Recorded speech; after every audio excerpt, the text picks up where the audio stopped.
What is going on up in here?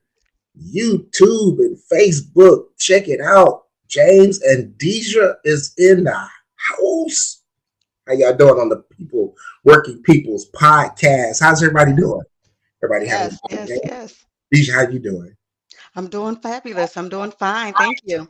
Fabulous. I'm doing fantastical. That's right, my brother. Welcome to the Working People's Podcast with James and Deja. We are really excited to come to you again live on YouTube, live streaming, live on YouTube and live on Facebook. If you are watching via YouTube, make sure you do what?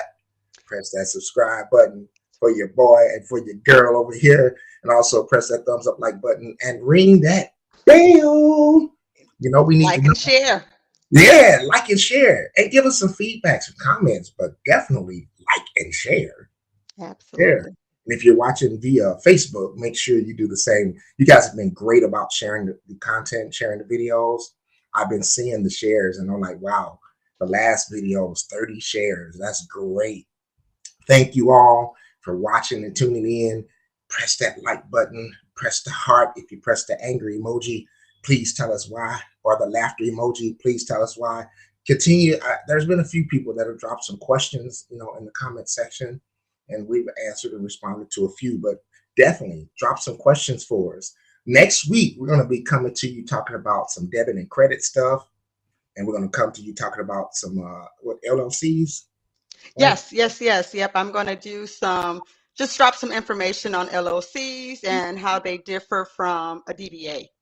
That's good. So y'all stay tuned next weekend when we come back to you with that hot topic up in the house. And then also next week, I got a couple people that I've reached out to, some fantastic, wonderful, incredible, very knowledgeable guests. I'm trying to get them on. One guy, if I get them, and we're thinking about coming on live on Monday. We're going to be talking about some stocks and really getting into some analysis stuff on investing in stocks and what you should look for and how to do some valuations, on cost and everything like that. So you stay tuned for Okay. that one. Also, I'm trying to get another young man to come through it, the podcast and Working People's Podcast and really get into maybe some real estate stuff, some market analysis, and market capitalization stuff and market cap rates and stuff like that. So, hey, I'm telling you, we well rounded over here. That's And I right. ain't talking about the food we eat that make us, I'm saying that ain't what I meant by well rounded. But thank y'all for joining in. So, hey, we about to just once again, Will Smith slapped it right in the face. Deja, should I hit him or you want to hit him first? You want to hit him? How about this? You hit them and I'll come through and I'll slap them on the other side. No, the other side. Hey, that's a good reason when you say turning the other cheek. So, Yeah, because somebody else gonna hit that other cheek. But no, we got some very, very, very good information for you guys today. So yes, hopefully, we'll pique some interest. I know that's right. Hey, so check this out. Here we go. Share my screen with you all and let's do this here. So you are, as we say, you are watching the Working People's Podcast. This is a wonderful time. If you are just chilling at home, to stay in here and watch with us and just have engage in the conversation with us. All right. So, are you invested in the vision, your vision? Are you invested in it? Are you invested? What does that mean? I mean, Deja, you tell what to you. What does that mean? And you tell us about. We were talking about dream killers, and if you are invested in your vision, what is some things you need to look out for as you're trying to build yourself up, whether it's in business, whether it's investing, whether it's some type of uh, organization that you want to get started. What are some things you need to look out for? And how can you really truly invest in your vision to get this accomplished? Awesome, awesome. So yeah, the title of this session is Dream Killers. And what do we mean by that? First of all, when you do have a vision to start a business or to start investing, you want to be very careful Mm, who you divulge that information to.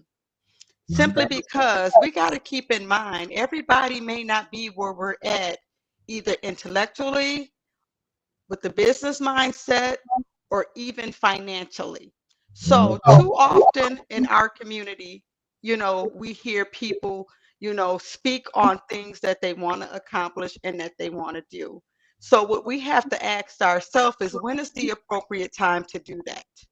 Do you speak on it prematurely? Do you begin to talk about what you want to do later in life? Or do you just wait for things to manifest and then you begin to talk about it? Because the reason why I say that is because if you speak on your vision and your goals too soon, you Mm. may have dream killers. So, what I mean by that is people who may not be where you are and they begin to speak negatively about what you want to do. Next thing you know, the dream that you were so passionate about, it has died inside of you. That's what we talk about when we say dream killers. So, you Mm. want to be careful. And we got up here lack of work ethic. When you're birthing this vision out, you cannot be lackadaisic with the work ethic that you put in. Right. You Right. know, not committed. You have to be not only committed, but you have to be disciplined. We Yes. see number two is lack of discipline. If you know that your business is predicated upon you opening up your store Monday through Friday to sell a product, well, if I need the product that you sell, and if I'm coming there on a Tuesday and Hmm. it's on social media listed as the day that you're open and you're closed, that's gonna be discouraging to me as a consumer who wants to purchase items with you. Yeah. You You have know, to be these are disciplined enough to be committed. one thing that I thought about as you were talking is I wonder if people really, really realize, conceptually, yes, because you hear people say it, but until you have to go through the process, I wonder if people really realize that you're going to have to work twice as hard for yourself building a business or really putting the time in to research, to get your paperwork done, to set everything up, lay a great foundation. You're gonna have to work twice as hard for yourself as you do someone else. And here's the thing about that. Something that's an intangible situation about it is when you're working for someone else, especially if you're hourly, every hour that you put in, you're going to be compensated dollar for that at a specific amount that's already been laid out as far as your pay and your compensation. Then at the end of the week, if you get paid weekly, or at the end of the second week, if you get paid biweekly, that check comes and you can literally quantitatively you can look at it and say, I worked this many hours at this specific rate of pay, and my check is boom. You can calculate your taxes being taken out, your 401k, all of your other deductions and things like that, your itemizations. You can look at it and you can see it quantitatively, right? But when That's you work right. for yourself, you may not be getting paid dollar for dollar like that. You may not really see the cost as far as you put in 70 hours and then the dollar amount may or may not match it, especially when you're getting started. So that really is something people need to really realize. It's not going to be like working in the beginning for someone else where dollar for dollar you can see every hour of the time and work that you put in. It equates to an actual dollar amount. Yeah, that is true. A lot of the times people don't understand that, and they don't. I don't know if it's that they don't understand it, but they don't take it into consideration.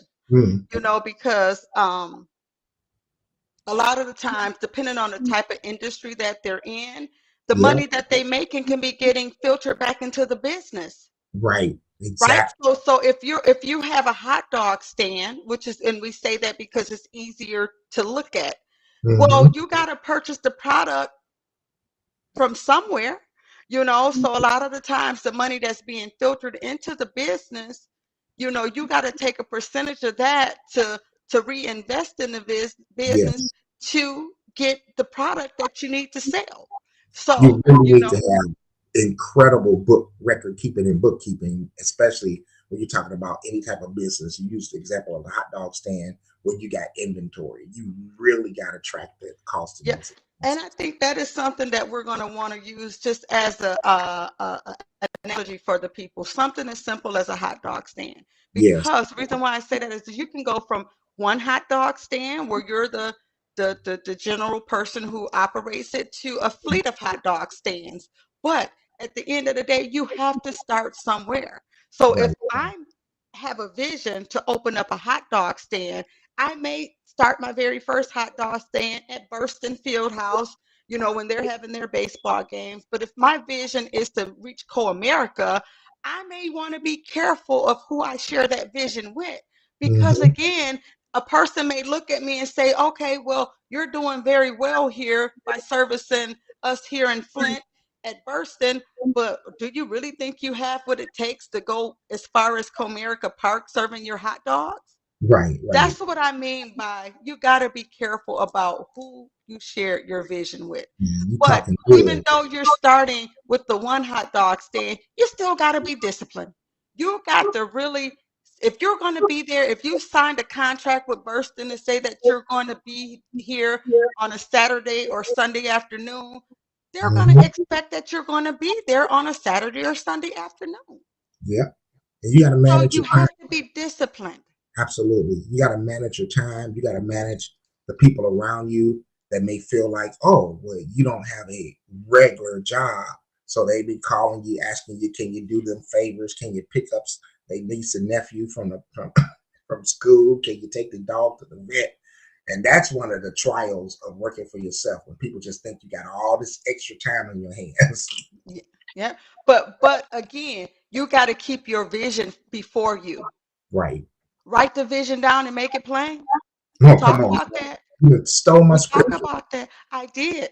But man. we talk about that a lot because I have a vision to start it, but you don't know what that end goal is for the vision. Right. And I got to be careful and hold that near to me because if I speak it out too soon, Hmm. then there are going to be people who are going to try to discourage me. Discouragement is poison Yes, it because sure I is. can be raring to go, so excited about what it is I want to do, and 1 ounce of discouragement can knock me off my square. Yep, absolutely, absolutely. And I And learned when I that did early it on. over, was it like a week or two ago, 2 weeks ago, maybe, when me and you were talking about that scripture in Habakkuk, write Mhm. the vision, make it plain upon tablets, and he that uh, runs with it, that so that he that runs may be able to read it. Remember, I was telling you about how the Lord spoke that to my heart, that scripture, and then immediately after that, I heard, and I know it was the Lord speaking to me to say, now go out and put some money and pay for getting the vision. This was about the podcast. Now go Yes, spend some money to make it happen. yeah, So there's yeah, always going to be an action. If you feel like God is speaking to you about doing something, let's say that you do have the work ethic and you do have the discipline, and now you're starting to put some time in, and you're willing to learn and grow. You got to be willing to actually put some action to whatever it is that you believe that you want to do. Because you could just talk about it, and you can maybe even say, I'm gonna be real selective about who I share this with. They may support it, those few people that you do share with, but at the end of the day, you still gotta put some feet. You gotta put some action to it. yeah. Because we know the scripture says faith without works is dead. Come on now, girl. So, Hey, so, can we so, get the so, offering, so the ushers to pass the offering tray on that one? Faith without works is dead. Where you at, ushers? Right, because see, the Lord can give us a vision. He can have, the Mhm. Holy Spirit counsel us on what we should do. But if He counsel us and we don't move on it, somebody else is going to move on that very same counseling that they received. Facts. Like I told you earlier when we talked, when you asked me the question about, what was the purpose for me getting into, obviously, Yes. and I'm kind of getting ahead of where we're going to go here. Right. The Lord pressed it upon my heart. He dropped it in my spirit through the Holy Spirit. I had no idea how it was going to manifest. I didn't know anything. I didn't know anything about operating a business, Mm-hmm. but I knew the Father Mm-hmm. and I trusted the process. Yes. I trusted the process. And my door's been open almost 20 years because I trusted the process. I had a Yes. work ethic. I was very disciplined. I was willing to learn and grow because I had mentors later down in life. I had mentors who were already in the business who I was able to be mentored by. Mm-hmm. I did not fear success and I did not fear failing. What I does fear of trusted the success look process. like to you? What does that look like? Fear of success. Success looked like Fear of it. What is the the fear of fear it? of success Yeah. is a lot of the times people want to open a business, they want to run with it, but they are afraid that if they get to that level of success and reach that plateau, Mm. what next? Yeah. What Yeah. next? Yeah. Yeah. But see, this is what people have to understand is success is individually identified. What I may look at like as being successful for me, James, you may not look like as it being successful for you. I Mm-hmm. used to have people tell me all the time, and I shared this in a previous podcast. Why are you back in school? What do you need to go to school for? You're already successful. But the thing about it, I had to tell them is you Yeah. cannot define another person's success. Yes. Yes, I have a business. Yes, I have a thriving business that's a profitable business. But I don't want to be viewed as successful just because of that. Yes. I want to be able to, if I want to return back to corporate America, Mm-hmm. if I choose to return to corporate America, Yes. I want, I know my value, but I want them to know my value also. Yes. Yes. You remember when we were talking earlier about, kind of alluding to the question that I asked you about, and I don't want to get too far in here to myself. When I asked you about, were you motivated more by your desire to help people, or were you more motivated by the money that you felt that you envision yourself making, right? And so when we talk about investing in the vision, and you were sharing with me the why you wanted to do what you are doing now, and it was because you were working at a facility. I think you said part time, right? Was it part time? Yeah, I had returned back because at that time I was already working in corporate America. I was Okay, working, you was working in corporate America, and then yes, you had sir. a part time job that you were working at a some type of facility. Yes, Facility. sir. Absolutely. Yes. Yeah. And then Be- from that, you started getting a hunger to really help the people that you were helping on that, just doing that part time job. And then, I mean, I don't know if I'm explaining this as well as you did earlier, but maybe you can kind of explain that how that vision started just developing from that, from just that interactions that you had on that part time job, working with people face to face Yeah. with clients and people. Yeah, yeah. So actually, out of high school, a year or so out of high school, I began my professional career working in a developmental disability licensed residential group home. Hmm. Um, didn't know anything. All I knew is I needed a job. Daddy said I needed a job. Hmm. I filled out, application, got hired on the spot. I didn't know what to expect, not realizing that that was going to be the beginning of, my career.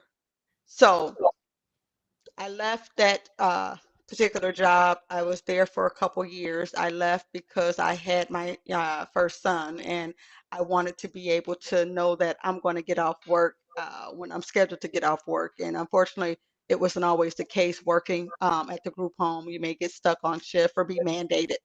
Hmm. Turn, and I went into a total separate field of work, which was I began working in manufacturing. I was able to work my way up into a salary position. So I still felt like I was missing something. I felt like although I was making great money, great benefits, uh, Yes. I just felt like I had a hunger to do more to give back. And that's when I decided to return back to working with people with special needs in a group home. Yes. on a very part-time. I was on a contingent basis, but I loved it so much. And I remember saying, I wish I could do this full time. Wow. I knew I didn't have a desire to work up and become a home manager or anything like that. But I wanted to, this is what I did though. When the Lord spoke to me and told me that I was going to open up a group home, I wanted to apply the concept of working in manufacturing because I'm telling Hmm. you, the company I worked for was a company based out of Canada. And Hmm. the owner of that company, Frank Stronach was his name, he had developed his model out of his garage. Wow. So, but the concept of the family-oriented company, and this is a multi-billion dollar company, Hmm. it stuck with me. So I applied a lot of the principles I learned in that job into facilitating my own company and what I wanted to look like. So I Yes. took a lot of the foundational things that I learned and I applied it into the industry of uh, the field that I'm in. Right. So with that in mind, I brought us back up on screen because um, you made me really, you provoked my thoughts on a lot of things. I think one of the problems why people stumble at getting their business going or whatever they want to do as an entrepreneur for themselves. I mean, Mhm. we're going to talk about how people throw that word around. Entrepreneur. Oh What are you God, for? I'm an help entrepreneur. us. That tells me nothing. But anywho, We gonna touch on that today. today, You got my undivided attention today. I got time today. but I think about how many people are really not learning all that they can on the job that they're on right now, and not even realizing that every job that you had potentially has added to your knowledge base to help you to do what you want to do in the future. So when we talk about the vision and are you investing in it, that starts with what you the job and where you're working at right now. Are you learning everything that you can about what you're Right. doing now, even though it may seem to be insignificant and unrelated to. My Mhm. first job was in sales. I was selling organs for Ludwig Aeolian. My first manager taught me everything that ever thought I would need to know, gave me my introduction, trained me thoroughly on sales. So I've been in sales since I was like 18 years old. I've been Wow. knowledgeable and got a sales background. But you walk through the mall. I don't know, some of y'all may remember this. You walking through the mall and you go by the little piano store and it be somebody standing outside the mall out there in the front playing a little organ. Uh-huh. Hey, you ever thought you'd like to learn how to play organ or piano? Here, come on, let me show you something. And then we turn around and just walking. And if you follow us, we be thinking the whole time, That was you, James. that was me. That was my first job, man. But that's important to know. You should really, really stop complaining about your job and where you work at because the skills that you can learn from what you're doing right now, you don't even know how valuable they are when you're complaining. Right, because you know what? Like I told you, I was vested in that job. I liked that job. I liked the concept of how they treated their employees. I Mm, liked it just the job as a whole. And I was able to take from it just their model on yes, how to treat their employees. yes, And I was able to apply those things that I learned, those skills that I learned through that corporation and uh-huh, apply them and say, this is what I want my business to look like. yes, Because if the people are invested in your vision, they mm-hmm, will be with you long term. As an employee, you should want a job hop. But as an employer, we don't want to keep recycling people right. because I know the longer you stay, the more valuable you are to the corporation and to the company. And I believe in promoting from within. Yes, yes. Now, Deja, real quick, how many employees do you have working for you? Currently, right now, currently today, between the two states that I operate in, we're currently at about 45 employees. 45 Some of my employees. employees, Yeah. my administrative level employees are degreed employees, employees with bachelor's level degrees. Yeah. Um, but again, I have, administrative staff who work for me. We're slated to open up a 20 bed in 2023. I've Mhm. already got people who are degreed people who are preparing themselves to come on board with my agency because this is the thing, James. I cannot be stagnated.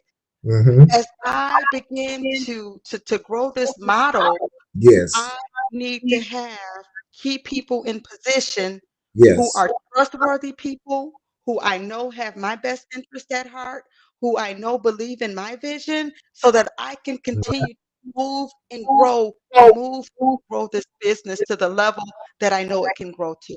Yes. Now we're a little bit off script, and I'm sorry. I apologize, Deja, because you Yeah, know me. But now, how important? We're talking about number three, learning, right, and growing. Being willing to learn and grow. How important, especially when you are the business owner or when you're in a management type role, is soft skills. And people need to invest. You need to just go in your pocket, take some college courses, take some seminars and workshops, and really work on your soft skills because those add so much value to business and so much value to being able to network with people. You have to get people to buy into you.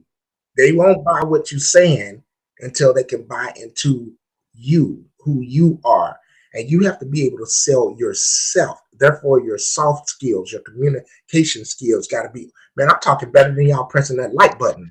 I'm yeah, talking better than you pressing the like button. Your soft skills got to be on point. You got to be able to interact with people, be able to communicate well, be able to share with appropriate words, and be able to to to navigate through a crowd and different social settings with people because a lot of building a business has to do with how well you can network and communicate and talk. It ain't about how well you can count up some numbers and type on a typewriter and type on a one of those things that add up numbers. You got to have some soft skills. So you need to invest in that. You need to spend, if you know you're weak in that area, you need to go ahead and take some college courses. You need to go ahead and there's all types of resources and programs that you can. Come on, DJ, you go on and say something because I don't know if anybody listen to me. well, Yeah, you know what? can't talk better than you're pressing the like button right now. Y- Professionalism. That's just what it Professionalism. amounts to. You have Yes. to know how to turn it on and turn it off. Don't get me wrong. We all have a little bit of a ghetto in us, Mm-hmm. but at the same time, I don't know you what are you're the talking about. face What do you mean ghetto? of I don't know your what you mean. company. What do you mean You don't ghetto? know what I mean? Okay, I all don't right, know what you mean when you okay. say But ghetto. anyhow, we all got some rough edges There you that go. that Need to be yeah, refined. that need, because at the end of the day, we have to learn that we cannot always say what we want to say. We Oh, cannot always go yes. there with somebody. Just like, even with me, my We can't always say managers what we want know. to say. My managers know that if it's something that they can't handle, they will let the people know, well, I don't want to tell you the wrong thing. Let me have my boss contact you. Mm-hmm. So they will give me a quick overview of what the issue is, and I'll take Yes. it from there. Because I understand that at the end of the day, word of mouth can jeopardize and stunt your business. Yes. I've had people, as far as like clients that I work with, leave and go to other companies. I've had clients that I work with that have left other companies and came to me. But I'm saying that we still have to remain professional, no Yes. matter what, despite what. I work, as I told you guys, part time at a jewelry store, and my Yes. store manager, he is amazing. I see him in very tough situations and how he handled himself with such professionalism. Mm-hmm. I just, I just, I just really, really, really take from different people different attributes. That's Yeah. why we are always growing. We're always, like James said, refining ourselves, whether it's Yes. through college courses, whether it's through continuing educational courses. We never stop learning. Mm-hmm. We have to learn how to wear the professionalism Yes. because when you're, networking with people, you want to be able to feel like you belong there. Mm-hmm. Because at the end of the day, when you're in a position to make money, I'm talking Yes. about serious money, Serious money. you're gonna be around other people who making serious money. Absolutely. You're gonna position yourself to be in a circle of people who are like-minded, who are Yes. movers and shakers, Come on who now. are doing things on your level. Like they say, if you're in a room with five millionaires and you're the sixth person, you're the sixth millionaire in that room. Because guess what? The knowledge and that's in that room, and you position yourself to be invited to be in that room. See, because let me tell you something. When you go to a whole nother tax bracket, Yeah. Yep. Tell me about it. Hot you're bags. dealing with people on a different level. Look at here. It's Man. not to say that you think you're better than somebody else, Mm. but it's to say that, look, I'm in a different, I can't get down in the mud with you No. No. because I know that right now I'm going somewhere and I don't want to position myself to be around somebody that can jeopardize that. Now, see, let's talk about something that, you brought up one time, power couples, because this is so relevant. So relevant. Let's take Will and Jada. Uh-oh. Yes. Uh-oh. Oh Lord. But you talk about your brand. Now, however y'all feel about it, because I don't. I'm a. I be up all night watching videos, reading comment sections, streaming through social media platforms, seeing what people say, and it's split. It's split. Some people's like he disrespected the man's wife, and therefore he deserved to get slapped or whatever. Some people are he disrespected the man's neck, wife, but still he shouldn't have put his hands on him. Blah blah blah. However you feel about it, everybody have to agree that because of the position that he's in, you're talking about being in the room, right? Building your brand, all that. This has hurt his image, Will It's Smith's hurt his image. brand. It's hurt What? his brand. Now he's got to go into extreme damage control. Yeah, he got to go into. Yeah, he got to do. He got to do a makeover. He got to do, see, because let me tell you something. Major. He has been the good guy for 20, 30 years. Yeah. That one encounter has people questioning who he is. Are y'all listening to this? You talking about building your brand, Want investing to in the be vision. put in a position to where one encounter can put me in jeopardizing me from losing everything I built 30 years. I spent 30 Yep. years to build. Yes. But guess what? We got these things now, these cell phones. They Oh my. videoing everything. Mm-hmm. They going on Google, giving a Google Yes. review. That Yes. can that can damage your brain. Yes. It ain't like it used to be. Now everything is public. Yes. Everything is either on social media. It's Mm-hmm. reviews. But now he's got, will he ever be able to get himself back into the Oh, viewed it's by gonna the be people hard. like It's he gonna be wants? rough. It's Now gonna they be look hard. at him like he's a ticking time bomb. He said Yes. the wrong thing, he gonna say, And as much as people, don't want to talk about it, you know, um, we talk about damage control to your brand. You gotta start from within. Especially this is representative of his case. You gotta start from within. I mean, we have to. Everybody, come on now. Let's keep. I'm keeping it real. Jada has hurt the brand from within. James, So it is it's very unfortunate very, because Will was the good guy. He was the good guy. His none of his albums that I believe oh yeah, with cuss words. He had clean music. He's he's an not awesome, hasn't been caught up in a bunch of scandals, and he's been awesome he's actor. He's squeaky clean. family oriented. Yeah, yeah. So can he recover from that? Uh, Can yes, but it's going to take some work. It's going to take some work. We use the word damage control, but it's much more than that. When you literally have to, I mean, think about people on our level. I don't know about you, Deja, because we never really talked about stuff like that, but I went through it personally, where I had to clear my name of some craziness and rebuild, and restore some things. And you go through that with people talking, and people love to talk about something that's negative. They don't care if oh it's yeah, true or not. It there's doesn't even matter. If they heard it and whatever, it don't even have to there's got be to be some truth to it. it just You know, right, to right. them. So can you imagine being known worldwide? See, we talking about worldwide. This man is known in other countries, world. He is a crossover Yes, entertainer. Everybody don't get that level. Etta James, she was a crossover artist. yes, Everybody don't get that level of who people know you.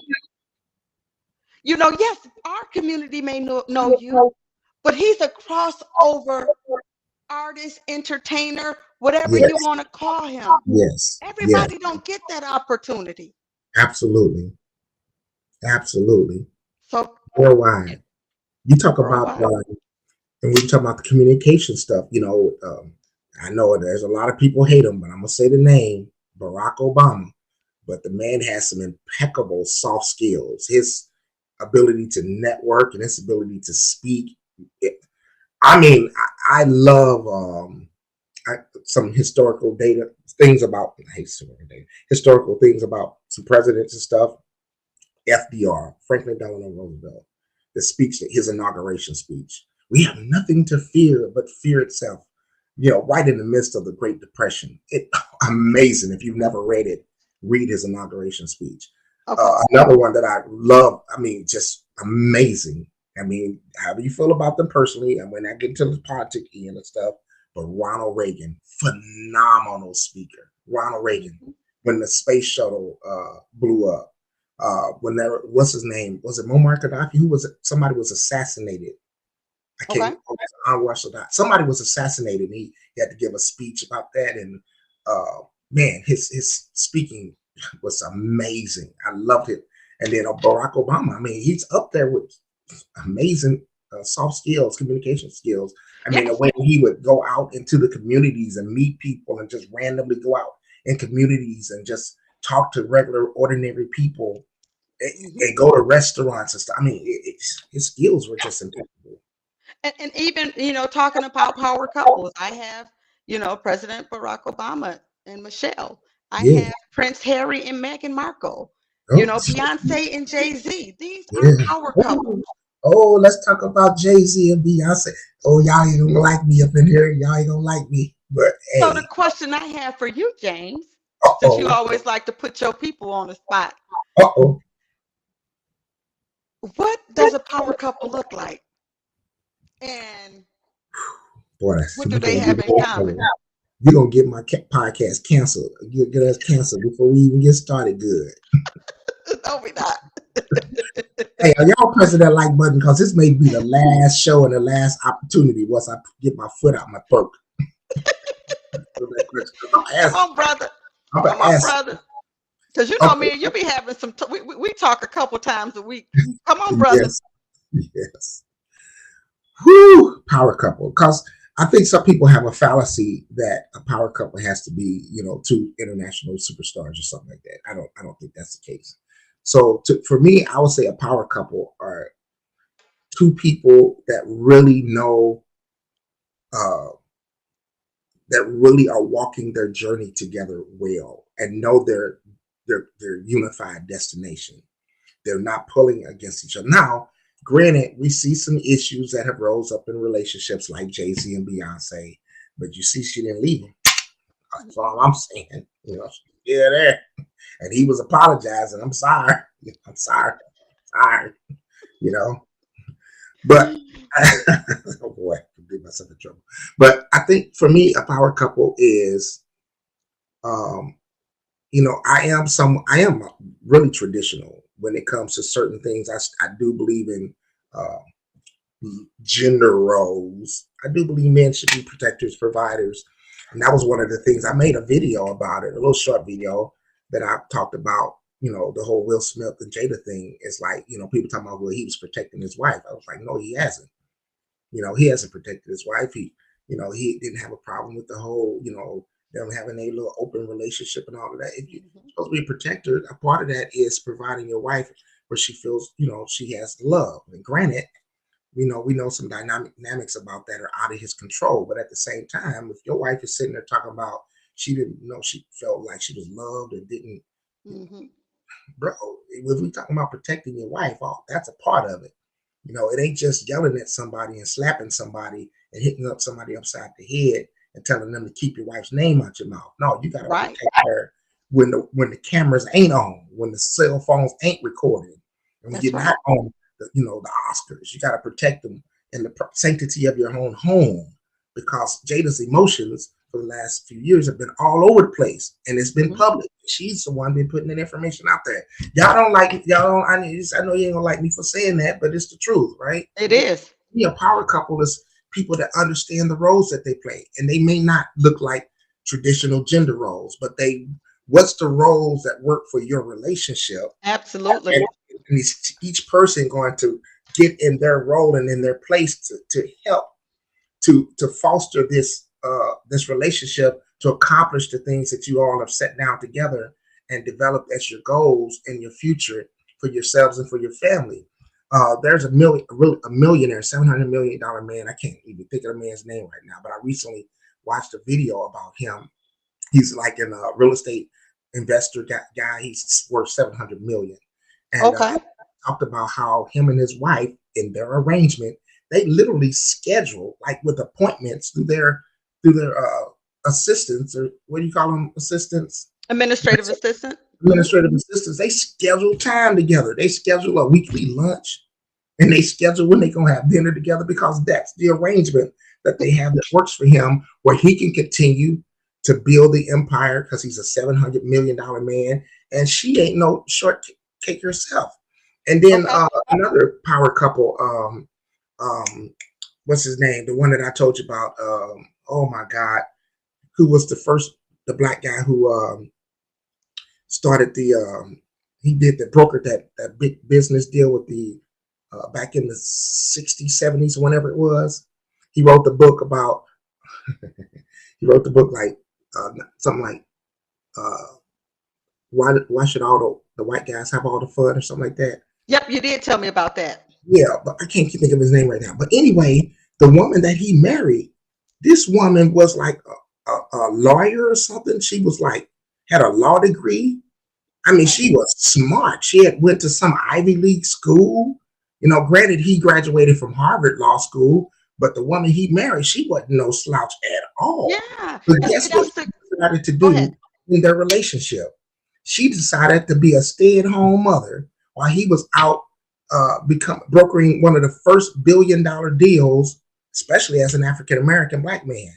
She decided to stay at home and be a stay-at-home mom to their two children. Mm-hmm. And she was just as educated, just as Yeah. capable, but that was their arrangement. So to me, a power couple is when the two people can really come together and identify what's best for their relationship, Yeah. and each person, get into that role, whatever it looks like, and they're not fighting against each other, because the goal is not that one person per se, if you let me say it that way, not that one person necessarily um, is doing better than the other one because they're more public, right? They both got to be comfortable in their role, because in JC and Beyonce's case, they're both public, right? Absolutely. Both Mm-hmm. probably equally public, more so than Will and Jada, even though some people may disagree with me on that. But you talking about Beyonce and Jay-Z, these are two, both of them are public. So they can't be fighting against each other on who's getting more attention and who's getting more spotlight, who made more money the last 5 years of the Right. relationship, and this, that, and the third. They got to define what's best for their relationship and work to make it, and be in those roles, whatever they look like, and make it work. I hope I Yeah. explained it well, but I Right. don't. No, you did good. I did too. I kind of took down some notes, and it says power couple, two people who influences success individually. So they come together. They are successful as an Mhm. individual. They're both bringing something to the table. They work Mhm. to improve themselves. Yes, They support one another's dreams, visions, yes, and ambitions. Okay, yes, so yes, they work together to develop either a brand together, or they yes, may have individual brands. Reason why yes. I say this, and it's not all celebrities. People think power couples are just celebrities. No, that is No. not true. My husband supported me opening up the business. When I opened up this is my second husband, and I thank God for him because he is just so much like myself as far as ambition. Yes. Mm. He allowed me, and I told him, I want to do this full time. I Right, want right. to do this full time. And that's when the Lord sent me to Ohio to begin to go into another direction and operate on a whole another level that I don't feel like Mm-hmm. I Mm-hmm. could have done here on the home base. He supported that.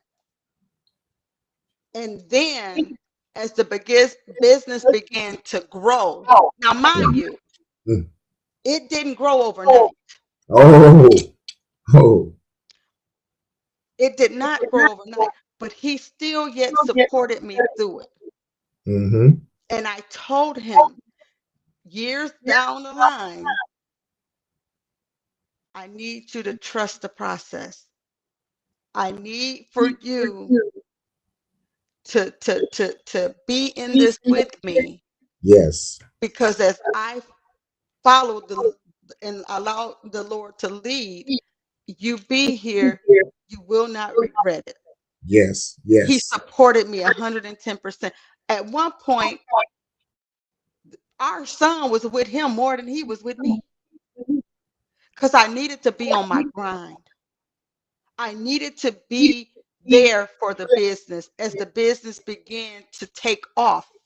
Yes. He was taking our son to child care, picking our son up, getting him in the tub. I would come home and I would cook dinner, and then the next day do it all over again. He never griped and never complained. But when Yes. it got Yes. to a point to where I said, now you can rest. What is it that you want to do? Now I can support you. My Mm. husband has a thriving business. He does home improvement, he does inspections. And when I tell you, he has taken his business to a whole nother level Mm. because he trusted the process with me. God has blessed his business. Wow. His business, he networked with people. My husband will call me and be like, hey, we're going out to dinner tonight. We're going out to dinner with prominent Mm. people, lawyers, Yes. people that he's met in the industry, developers, I mean, architects. These are people that he has been blessed to be around. Yes. But Yes. I thank God for him because he was there for me. Now I told him, now I can be there for you. Boy, yeah, you talking better.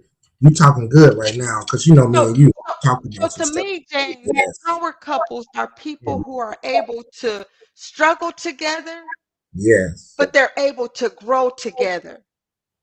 Mm. So What you say, struggle together and they can as what? I was doing some looking around, grow together. Oh my. I looked at this. I was looking online trying to get some phrases and words, and one of the phrases and words I came across, it said, "Don't come into my life during this chapter of my life because you don't know what I went through the other 10 chapters. Ooh. Oh my God. Oh. Mm. You don't. You you don't. All people do is they see where you're at today. Mm-hmm. They don't know that I was on the road going back and forth while my husband was here getting our son in the tub, getting him Yes. up ready for school. Yes. before he could go to work. Hey, but look here. But now I'm single now, right? Hmm. Through the We divorce gonna stuff. get we gonna we gonna take care of that. But okay. But you said something. You said about struggling together and then growing together. But it's a lot of people out here don't want no struggle love. They don't want to no build a boo. They don't want nobody. They want to stand at the finish line and James, wait did for you say somebody to build a run boo? a 26-mile marathon and then cross the finish line with all the gold, silver, and the stocks, bonds, and real estate. And they want to stand there and be like, "Here Did I you am." say wait? Did you say build a boo? I said, "Build a boo." What is your Dude, take on they that? struggle love. Folk out here nowadays struggle love. You talking about struggling together and growing together? What is your take on that? Well, let me tell you something. I mean, you Well, right on point. You dead on. You dead spot on. And this is going to hopefully it'll help some folk to no, get rid of those you got to crazy ideals. say it how you normally say it. I'm trying to help you. I'm trying to help you. I am. I'm trying to help you because right here in front of us is a living example of two people, a power couple, her and her husband. We ain't saying his name because he's a private man. He's a pretty private guy. And they had worked together through struggle and they grew together. They both supported each other's vision. You heard it right out of her mouth. She said it herself. And look, y'all don't even understand. This woman has 45 employees that's working for her, about to open up another 20-bed facility in 2023. She has two businesses in two different states, right? Uh, she's doing well. You know what I'm saying? Deja ain't on the show because she trying to come up. She up. You know what I'm saying? But she understands the process of what it takes to get it done.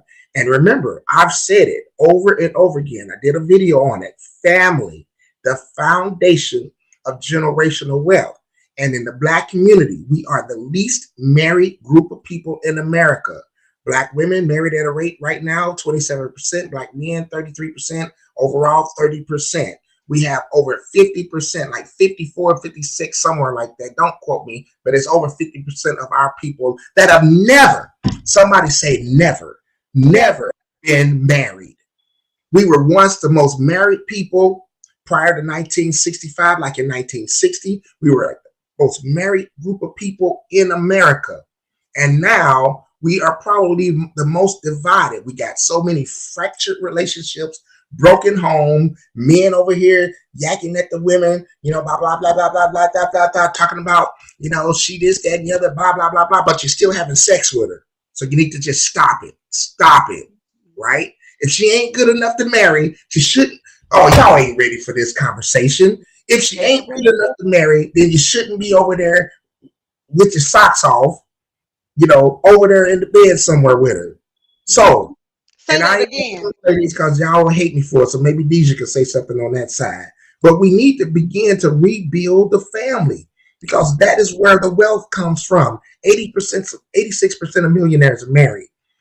According to Black Enterprise and Black uh, and Entrepreneur magazine, according to those two reliable sources, the amount of wealth in terms of millionaires, Black African American people, only 2%. We represent only 2% of the millionaire population, according to Wow. those two sources. So, folks, there is a correlation between struggling together, building families, building a strong family structure, passing this legacy down to our children and down to our grandchildren. There is a direct correlation between the family structure. Y'all ain't ready for this conversation. Yeah. Yeah. Between the family structure, building strong family units, and building wealth and financial legacy. Yes. Yes. Yes. That that. Let me tell you something, James. Um, I know it to be true because even with my first marriage, there was a disconnect there. We're good friends now. We're blessed with two sons from that relationship, but I was going in one direction and that individual was stuck. Mm-hmm. He was because I knew that God had more in store for me. Now I didn't know what that was, But I thank God for that relationship, but it taught me a lot. It taught me a lot. So my husband now, we've been married, it'll be 9 years this coming December, I believe. Yeah, December, or yeah, because we got married in 2020. Yeah, Yes. 2013. But he is Mm. so much like myself, far as ambition. This man works all day. He come home. He's got a warm meal. I'm a Southern girl. I'm from Mississippi. I was raised in Michigan, but I'm from Mississippi, Jones County, Lar, Mississippi. You say Those when he guys, get home, he got what waiting on him? a hot meal. I fix my husband plate and I take my husband plate to him. If he's in the bedroom watching the game, I put it on the table tray. I take it to him. Woo. If he wants seconds, I come and I prepare the seconds. I take it to him. Child, you don't need you gonna have some of these sister feminist women girls coming at you now, talking They about can you. come on because I'm ready for it. Hmm. They can come on because I'm ready for it. One thing about my husband, Hmm. my money is my money. His money is my money. What you say? I don't want for nothing.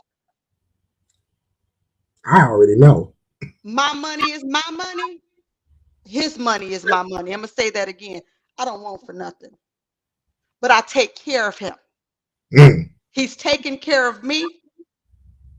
I almost lost my husband a year ago. Mm-hmm. And I told him the Lord spared his life. Yes. And I told him, I said, I don't want to go down that road again. Mm-hmm. But I know the enemy couldn't get to me, so he tried to attach himself to the thing most closest to me. But I Absolutely. stood on faith Absolutely. and I called out the prayer warriors, and the Lord heard the cry and spared his life. Amen. And my husband came out of his affliction, and he said to me, would he work hard for him? What he want, he gonna get. I don't question that. But at the end of the day, there are good men out here. Mm-hmm. He and I struggled together, Yes. and now we're in a position to reap the fruits of our labor together. Now I'm gonna need you to clarify one thing though, because I already know, how the sisters think. Somebody like, well, yeah, man, he don't know what we think. Trust me, I know how the sisters think. I'm gonna need you to clarify that my money's my money, his money's my money, because some folk they gonna take that totally different. I know what you mean by it, but I also know how a lot of sisters think, and when you say that, they think it's something totally different. So basically, what I mean by that, the income and the money that I generate from the business, I control. Mm-hmm. Okay. Our personal income, my own personal bank account, I can control. I control my own personal bank account. Mm-hmm. His income from his business, he control. But when I say his money is my money, as far as meals and things like that, Mm-hmm. he takes care of the household Yes. with his money. He bringing he is bringing. Ooh, I want to say, but I'm cleaning it up. I'm gonna be cool because we lie.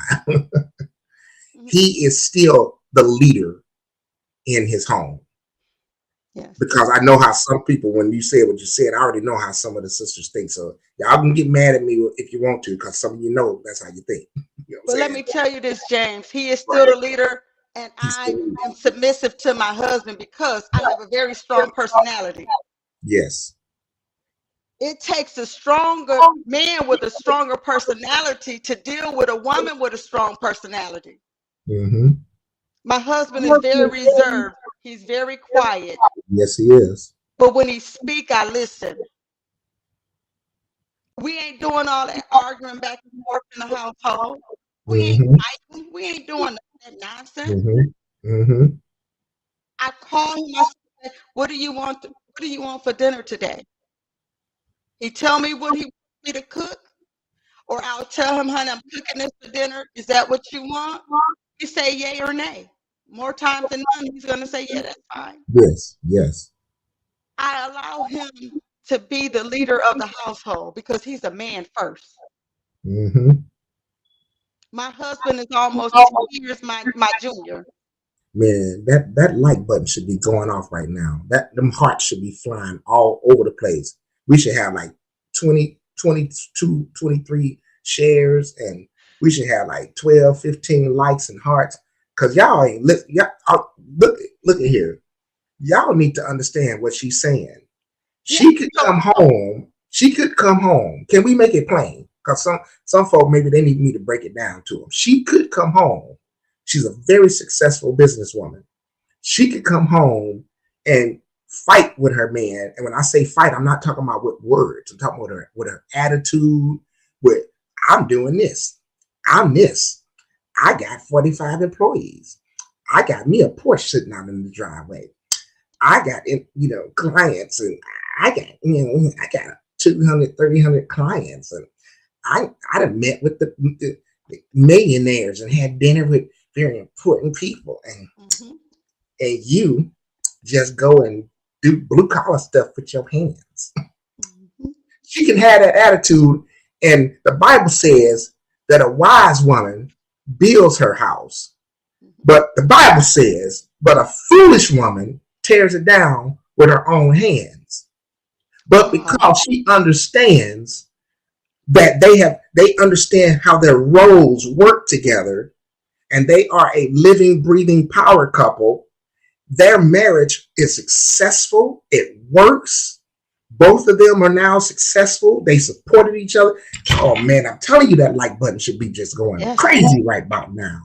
And she lets her man be the leader in their home, and she serves him and submits to his authority. And I know that word submit probably going to really get us canceled. Some folks probably going to be just filing all kind of grievances and throwing all kind of angry emojis in the chat room and stuff like that.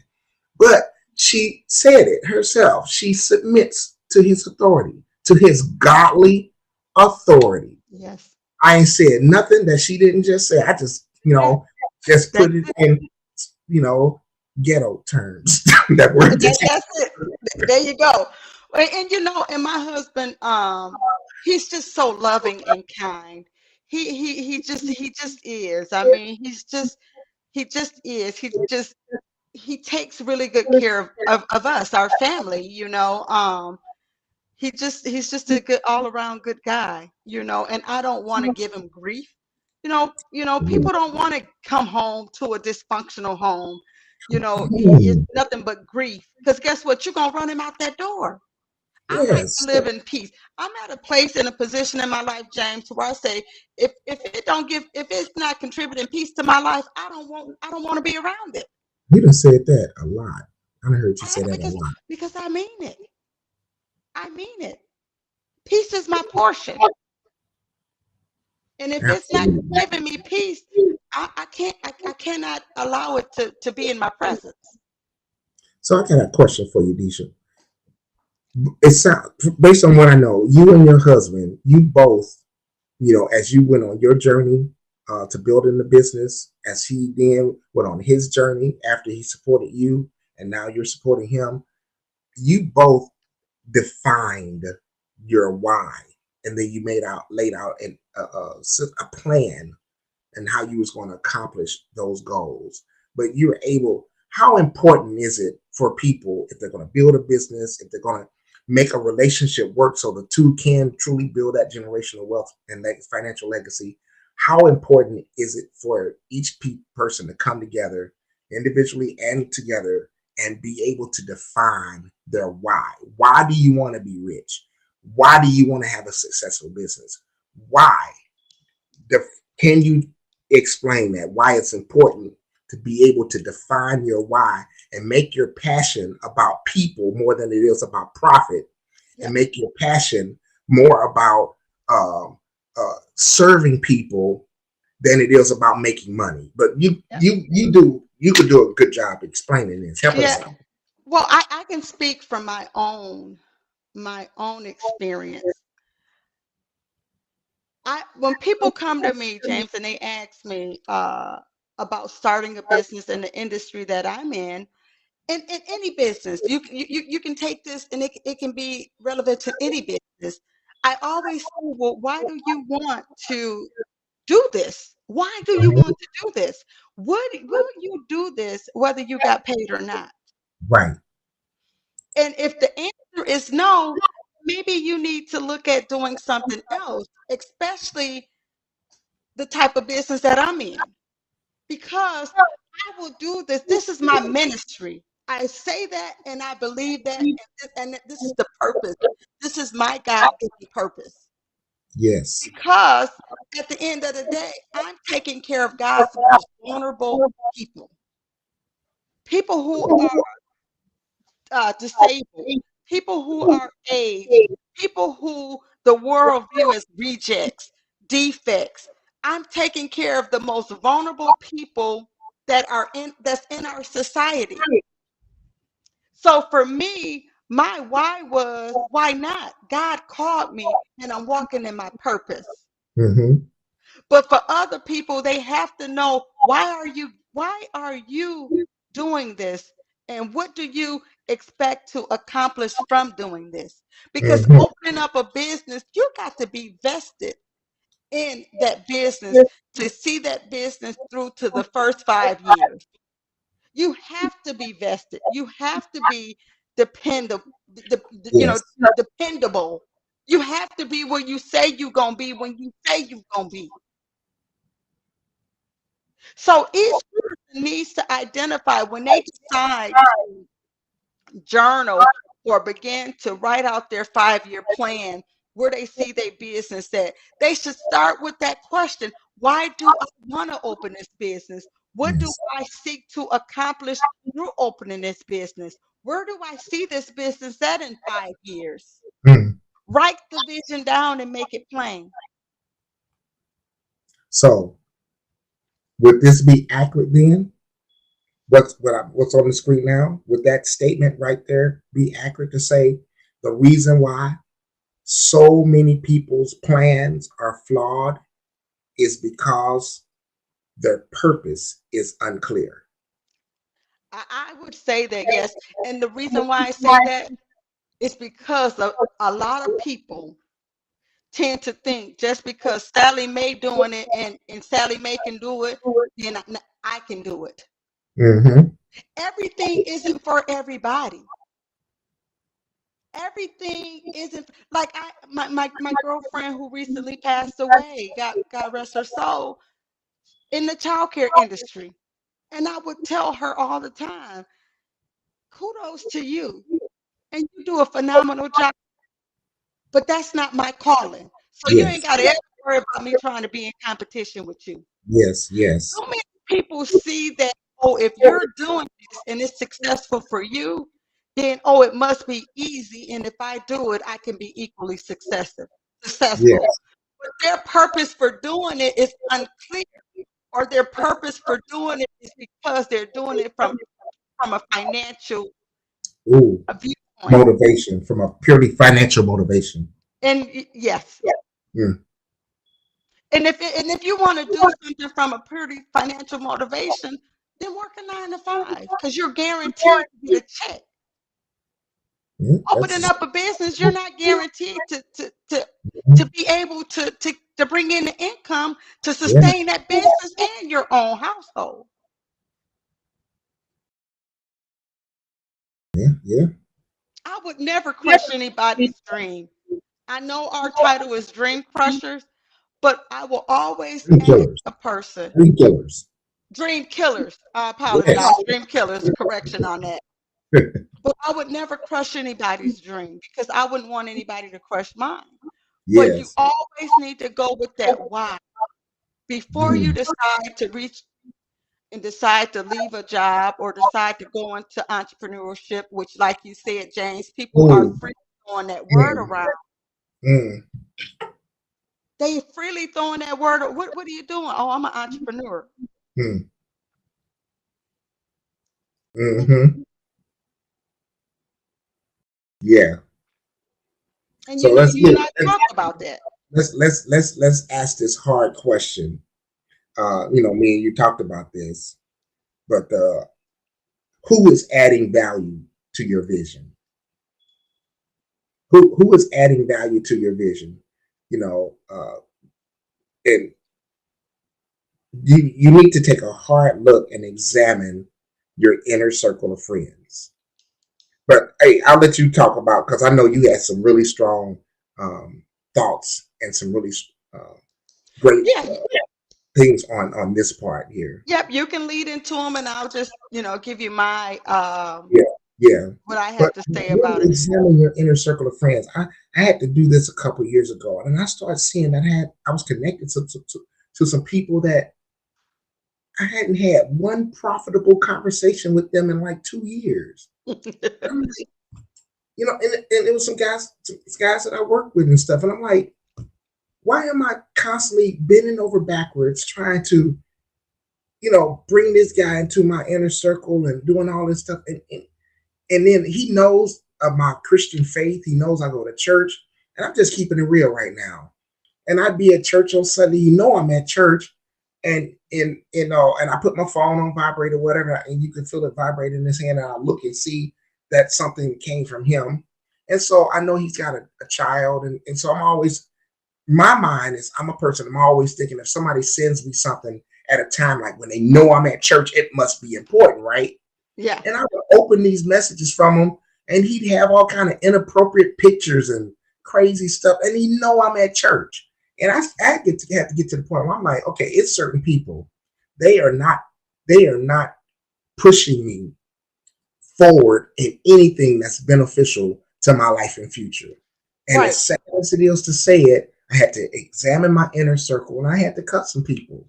Yeah. And sometimes you got to bind up the enemy too. Yeah. To me, that is relevant. It's very disrespectful, um, but also too, you know, like at a time when a person know that you're, at church in service, Mm-hmm. you know, be respectful, you know. And as far as your inner circle of friends, when they say it's lonely at the top, that is a true statement. My goodness. It's ve Mm-hmm. because you will find that some people you will cut off, or some people Yes. who say they had your best interest, Yes. it will begin to show, no, they had their own best interest. They didn't Mm-hmm. have your best interest. Yes. And it's Yes. okay to begin to move in a direction where people can't go. It's okay with that. And I had to learn that Absolutely. years ago. I have a Absolutely. select group of friends that I deal with, that I may conversate with on occasion. We may get together and Yes. dinner and Yes. catch up, and I'm okay with that because I'm a very private person anyway. I don't have to, be the center of attention. I don't have to mix and mingle with people that I grew up with 20 years ago. But Mm-hmm. that's just, I don't. I move different. I get invited to events, and I'll tell some people, you know, you can invite me, but I don't know that Imma come. It just depends on Absolutely. where we're at in our relationship. One thing I cautioned myself on years ago, I do not mix business with pleasure. I don't Mm. hang out with my employees. I don't I mean, business is business. I have a separate I have a separate I have to separate myself. My life outside of work is my life outside of work. Yes. I do not go out with my employees. The only things we do together is if it's something that I'm sponsoring for the business. Where we say we're going to go on I'm taking all the administrators. We're going to go out to lunch today. We're going to go out to dinner today. Something Mm-hmm. like that. We're supposed to be planning a baseball game. All get together, go to a baseball game. The Yes. Cornwall Park, and that is something that I'm sponsoring for my employees. But Mm-hmm. outside of that, I don't mix business with pleasure. Absolutely. And another thing, people need to reach in their pocket and begin to financially invest in their own self development. So when we talk about mentors, coaches, and professionals, a lot of people usually are just talking about a friend that they got that encourages them in their they'll call him a mentor. That's my mentor. Uh, if which I'm talking about the next level. Yes, you can have that, and it's beneficial. You're gonna have some people that's close to you like that really support your dream and vision. But I'm talking about reaching in your pocket and paying people to help to coach you, to help to mentor you, to help to hold you accountable. Professionals, and that's one thing a lot of times that separates people who are able to sustain themselves through that first 5 years when so many businesses fail because they will go ahead and hire coaches, they will hire mentors, they will hire professionals, they will invest financially into their vision to make it work, and they will surround themselves with like-minded people, and that becomes a challenge and that becomes difficult, especially as you're moving up I'll loosely say the economic spectrum, as you're advancing up in whatever. And I'm not talking about education here, because one thing that I have a problem with, and I'm gonna bring us back on so people can see me when I say this. One thing that I have a problem with is when people start acting like just because you went to school, and that's why people wouldn't even know if we didn't tell them on this show, because you're so humble, they wouldn't even know your level of education, that you're in school to get a master's in law and all of this stuff, right? They wouldn't even know this, because some people, the way they carry themselves when they get education, they start acting like that they really are smarter and more refined, and they are just, they're up here and everybody else is down here. And I'm telling you, you don't know who you meeting when you're talking to them, unless you have spend some time and not prejudge people and talk to people, get to know them, ask some questions. Don't make it all about you. Don't make it all about you. But if you're going to surround yourself with like-minded people, they may not have all graduated from Michigan State or the University of Michigan with master's degrees and PhDs. Some Yeah. of these folks, you'd be surprised what some people's background and history is and prior training or whatever it is. You would be surprised.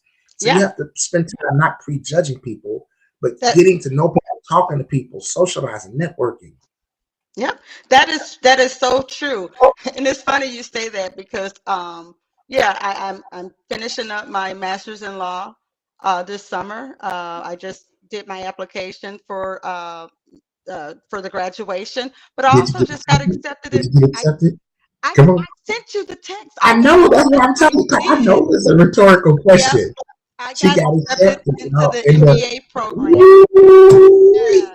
So that is 48 months longer than what I wanted, but it's all good. So once I graduate from the MBA program, I'll have two masters, a master's in the study of law, plus I'll have my master's in business administration.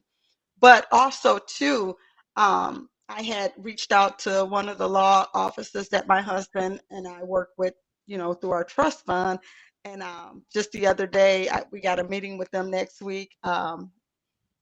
Didn't realize that they did a lot of things at this particular law office because the owner, he's just such a great guy. He was our neighbor, and Mhm. as I was talking to one of the lawyers who is at the law firm, I was telling her that I let him know that I I'll be walking or graduating this summer. I said, I'm just going to have to come up and do an internship with you guys because I see that they do a lot of law on, a broad spectrum, corporate law, corporate Mhm. litigation. So she said, yes, we would love to have you, here. I told my sister, that's what I want to do. If I want to position myself to be around people who are more knowledgeable than me so that I can gain additional knowledge. Now, I do not have a desire to be a lawyer, but my desire is to continue to move and educate people, consult people in the business world. Absolutely. Absolutely. Just don't forget about little old me. Shut up, James. You We stuck will with still me. need to get her back on the podcast. We might have to have a velvet chair for her to sit in, a golden robe, and crown, Stop. with jewels and diamonds in it. But Stop it, James. You need to quit it. But yeah, I just I thank the Lord. I truly do, because without him, none of this is possible. Oh my God. That is speak right there. I had read the comment section, when you were talking, that Sister Carolyn was amen and you. She was high fiving you. And she said one thing about Google reviews. People don't understand when you get a business, right? You know, you'd be surprised, even the mom and pop businesses, they got Google reviews. Even there's some restaurants and places around here. They only got one location, but you can still Google them, and they got Google reviews. So Google reviews, man, people live and die by some of these things when they're My going on. sister, my sister, she's a reviewer. She like in terms of before she selects a business, she checks their reviews. I mean, Mhm. yeah. So a lot of people are very up on top of that, and they will decide whether or not they're going to patronize a business based upon their reviews. Yes, I got one thing to say real quick, before Mhm. we kind of wrap some things up, and these you could really help with this. There's some young ladies that I know. They probably won't even. I don't know if they even be watching these podcasts, whatever. But they got some little businesses and things that they've started, right out of their home and stuff like that. And one thing that I want to encourage and provide some wisdom to some people, if you're listening to this podcast, the Working People's Podcast, and you hear us talking about getting started in a business or something like that, even if you're small and you're just getting started, you don't have a place, you're working out of your home, garage, whatever the case may be, whatever type of business it is, we're going to provide Deja's contact information to you again because you need to reach out to somebody who's operating a successful business, who can give you some tips and pointers to help, because the most difficult time is getting this little baby, the diaper changed and getting her, making sure they don't get sick, so they pooping all over the place. Y'all understand the metaphor. This Yeah, is the critical time in your business in its infancy stages. And you really need to just reach out to somebody, just talk to them, because it's going to really start helping to shape your mind and your thinking and really start, it's going to open up a lot of things to you. So I encourage people, if you're doing, no matter how small it is, if you're just cooking dinners out of your house right now, you know, if you're just doing something, that small, you can benefit from talking to someone like Disha to really get her knowledge. She can give you some tips, some pointers. She might even be able to point you in the direction of some resources that you could possibly get to build yourself up to the next level, whatever that next level looks like. It could be just some type of food van or a truck or something. It could be mhm, an actual stand. It could be, check this out, it could be someone who already has a business that's operating that you might be able to partner with and combine what you do with them, whatever that is that you do. absolutely. So you need to, come on now. I keep saying I'm talking better than y'all pressing that mic button in here. So you need to really reach out to someone like Deja. I'm going to put her contact information up there again. Deja, make sure that you drop that in the comment section again as Okay. well. But just you give us some thoughts on that, as before we wrap everything up as well. Nope, I think that is good too. Like James said in the beginning, after you done birthed out, your vision for your business, you done birthed the baby out in the infancy stages. That's when you're going to likely get more discouraged, right? Mm-hmm. You're going to have an idea of how quick you think things should be progressing, and if it's not progressing in the time frame that you feel like it should, you're going to want to speak to someone who can further encourage you and to maybe assess, your business model and look at what you're doing and potentially give you some, advice on, some things that you can potentially do differently so that you can stay in the race. We got to keep in mind this is a marathon. This isn't the type of race that you can run. And I wasn't a track star. I didn't do anything with track. But what I'm saying is you got to be vested. And to run the race, we all need to be encouraged at times. Absolutely. So, Absolutely. yeah. I did run. I ran distance in school, mile, 2 mile, even ran the hurdles, once or twice or whatever. But that was my thing, distance running. Hmm. And if you want to reach out to Deja, I put it up on the screen. Deja, can you see it? Yes, sir. I can see it. Thank you. 419 410 9438. Come on, call a sister up. She ain't gonna yell at you or scream at you. She's actually pretty mild mannered until I ask her a specific question sometimes when we talking and get her wound up. But other than that, I'm the one that y'all should be worried about because I'm telling you. But make sure you reach out to Deja, man. She really can provide some consulting services, some training services to you. She could really give you some tips, some pointers. She could talk about your vision. You could share your dream and your plan with her. She can help you put together a written business plan because I know a lot of people, they don't have one when they're just starting out because they're just trying to get it up and going, and they're really passionate and hungry, about trying to do what they're doing. But you need somebody that can help you to formulate that in a written fashion because if you're going to present your dream and your passion and your goal to businesses or investors or even if it's family, you need to be able to provide to them a written plan to show them what you want to where you want to be in 5 years and show them what your goals are, what you want to do with what your mission is. And you need to really sit down and think about all of that because That's right. especially if you're going to try to take this to the next level. And so contact Deja, call her up, get set up a consultation with her, right? And take advantage of her years of business knowledge, years of business experience, her current knowledge, and all the value that she can add to what you're wanting to do with your life and with your business.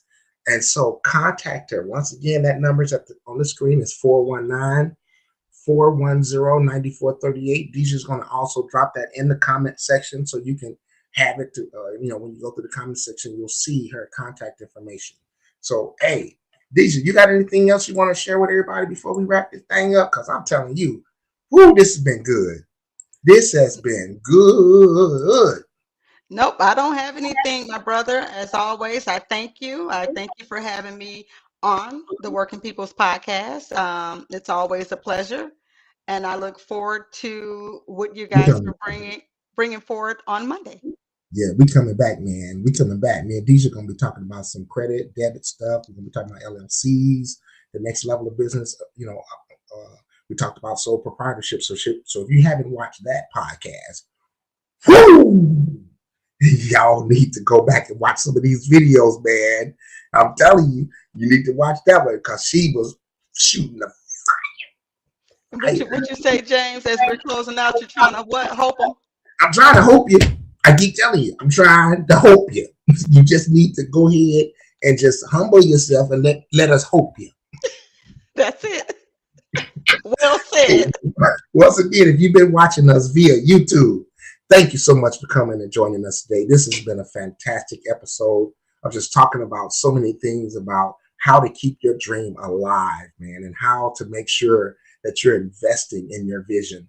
And if you've been watching, make sure you press that thumbs up like button for us, press that subscribe button and ring that bell. Ding, ding, ding, ding. So you'll get notified whenever we upload new content. And if you've been watching via Facebook, make sure that you press that thumbs up button, press that heart for it.